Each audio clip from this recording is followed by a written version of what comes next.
খারাপ। কাঁদছো কেন? সেরে যাবে, থাকো। হ্যালো বন্ধুরা, welcome back to my channel. তোমরা সবাই কেমন আছো? আশা করছি সবাই অনেক ভালো আছো, আর আমি অনেক ভালো আছি। তো বন্ধুরা, কালকে আমরা দ্বারকা থেকে বেরিয়ে গেছি, আর আজকে আমরা সোমনাথে পৌঁছে গেছি। ভোরবেলা এসে হোটেল নিয়েছি, আর এখন আমার স্নান টান সব কমপ্লিট, আর এখনই আমরা সোমনাথ শিবের মন্দিরে যাব। আর আমার শরীর বন্ধুরা ভীষণই খারাপ, মানে ঠান্ডা লেগে গেছে, গলা ব্যথা, কাশি, আমি জোরে কথা বলতেও পারছি না, ঠিকঠাক কথা বলতেও পারছি না। তার মধ্যে দিয়ে আজকে ব্লগটা করব, কারণ তোমাদের সাথে তো সব কিছু শেয়ার করতে হবে। তো আমি শুধু ড্রেসটা পরেছি, স্নান করে এখন আমি কিচ্ছু রেডি হইনি। তো এখন চলো আমি রেডি হইনি ফটাফট, তারপর বেরোবো। একটা জায়গায় এসে এরকম শরীর খারাপ হলে কি ভালো লাগে বলো তো? কালকে পর্যন্ত ভালো ছিলাম, জানো তো, কালকে ট্রেন ধরার জন্য স্টেশনে বসেছিলাম, আর তারপর থেকে এই শরীর খারাপটা হলো। আমরা সারা রাত ট্রেনে ছিলাম, সারা রাত তেমন ঘুম হয়নি।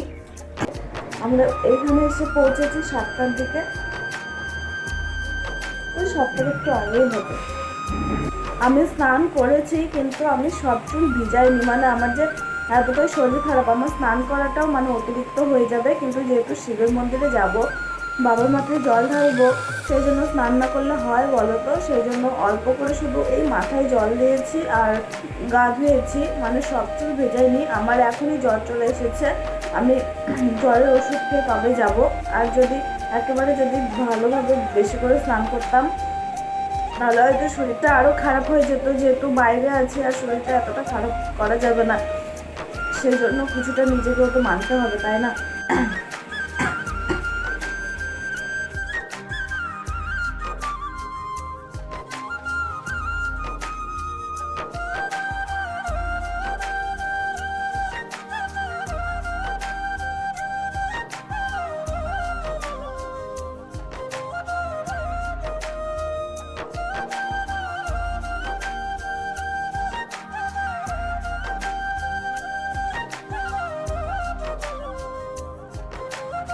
তো বন্ধুরা, আমি পুরোপুরিভাবে একেবারে রেডি হয়ে গেছি, আর এখনই আমাদের মন্দিরে যাওয়ার পালা।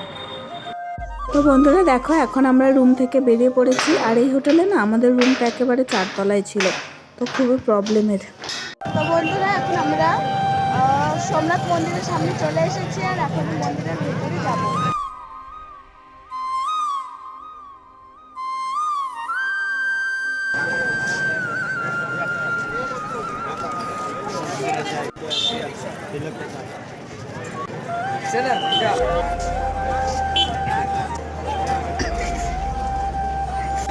গাইস দেখো কেমন লাগছে আমাকে এটা করে, আমার তো খুব ভালো লাগছে, আমার তো খুব পছন্দ হয়েছে।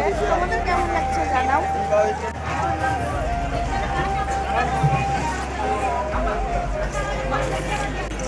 বন্ধুরা, মন্দিরের ভেতরে না ক্যামেরা অ্যালাউ নেই, সেই জন্য তোমাদেরকে মন্দিরের ভেতরটা দেখাতে পারবো না। তো মন্দির থেকে এসে আবার কথা হচ্ছে। তো গাইস, আমরা না ভগবান শিবের সঙ্গে দেখা করে চলে আসলাম, আর মনটা একেবারে ভরে গেল। আর এখন খাওয়ার জন্য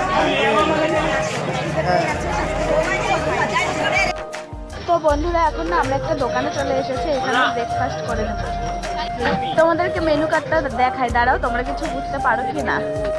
এই দেখো, সব হিন্দিতে লেখা, তবে আমি আর আমার হাজবেন্ড দুজনেই হিন্দিটা পড়তে পারি জন্য এই যাত্রায় বেঁচে গেলাম।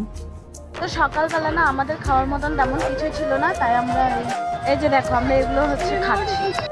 আমি নিয়েছি জিলাপি, মানে এখানে বলে জালেবি, আর এটা আমার হাজবেন্ডের পকোড়া। সকাল সকাল এসব ভালো লাগে, এখন খেতে হবে বাধ্যতামূলক।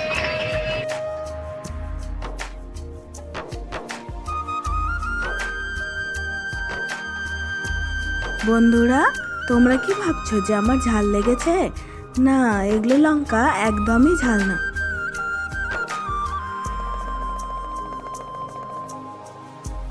বন্ধুরা, সকালে না আমাদের খিদাটা একটু বেশিই জোরে পেয়েছিল, আর সেই জন্য ওগুলো খেয়ে আমাদের পেট ভরেনি, তাই আবার বড়া পাও আর তড়কা অর্ডার করেছিলাম। কিন্তু এটা খেতেও একদম বকবস ছিল, ভালো লাগছিল না। গাইস, বিউটির তো অবস্থা খারাপ। এখানে এসে জ্বর ঠান্ডা লেগে কি অবস্থা দেখো।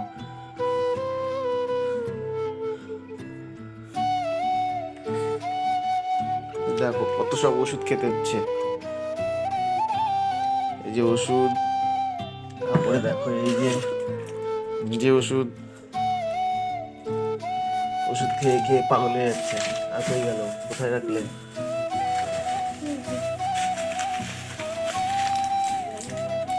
এই যে দেখো কত রকমের ওষুধ।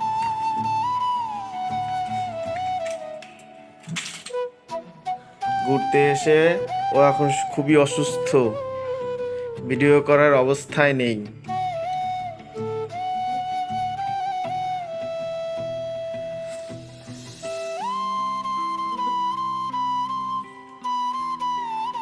কাঁদছো কেন? সেরে যাবে, থাকো।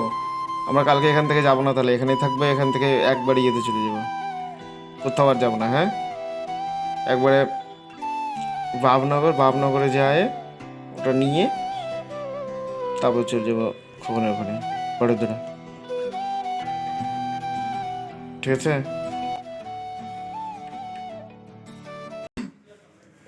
তো বন্ধুরা, আমার শরীরটা এখন আবার একটু ঠিক লাগছে, তো এই সুযোগে আমরা একটু বাইরে গিয়ে রাতের ডিনারটা সেরে ফেলবো। তা নাহলে কখন আবার শরীর খারাপ লাগবে, যেতে পারবো না। সেই জন্য এখন বাইরে গিয়ে ডিনারটা করে নেব। তো চলো তোমরা দেখতে থাকো। তো বন্ধুরা, এই হচ্ছে গুজরাটি ডিনার থালি। রুটি, খিচুড়ি, সাম্বার আর আছে 2 রকম সবজি। তো চলো খেয়ে আবার কথা বলছি। তো বন্ধুরা, আমরা না খাওয়া দাওয়া কমপ্লিট করে চলে এসেছি, আর কাছে একটা মন্দির আছে। এখন আমরা এই মন্দিরটা দেখবো। এই মন্দিরে হয়তো ক্যামেরা অ্যালাউ আছে, কারণ কেউ কিছু তো বললো না। চলো তোমাদের সঙ্গে শেয়ার করি। তো বন্ধুরা, এইটা হচ্ছে বাবা মহাদেবের মন্দির, আর একদম মন্দিরের ভেতরে ক্যামেরা অ্যালাউ ছিল না। আর আমাদের ভাগ্যটা খুব ভালো যে আমরা বাবার মাথাতে জলও ঢালতে পেরেছি। তো বন্ধুরা, আমাদের ভগবান দর্শন করা হয়ে গেল। আর এই যে দেখো, বেলপাতা নিয়েছি, আমার হাজবেন্ডও ফুল নিয়েছে। আমাদের ভাগ্যটা খুব ভালো ছিল, জন্য আমরা জলও ঢালতে পেরেছি। আর এখন আমরা রুমের দিকে যাব।